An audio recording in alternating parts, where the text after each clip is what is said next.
Hey VJ Crew, Mike and Mari here with the question of the week. Question of the week, of course, was which side game or side story game was the game that got you interested in a series that you otherwise weren't interested in? For me, the answer is extremely easy. It's Tales from the Borderlands.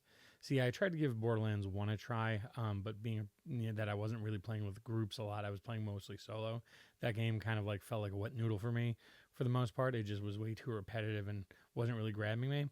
And then when Telltale came out with Tales from the Borderlands, now completely different style of game, obviously, but the sharp writing, the kind of like witty dialogue, the really funny jokes, and just the on point voice acting from like Patrick Warburton. And honestly, it's funny.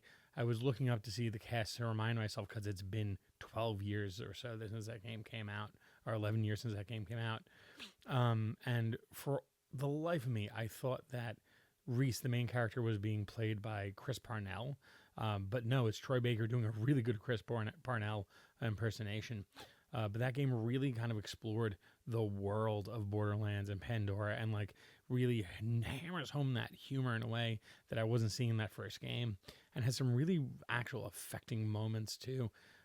Like there's emotional moments, but there's really funny moments. There's just the phenomenal finger gun sequence that's been like memed to death and been shared a bunch.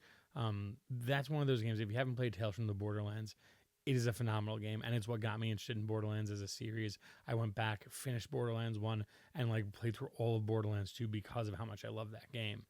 So that's the side story game or sidekick game or side game that got me interested in the main series. Thank you for being with me this week, guys. I look forward to being with you again next week.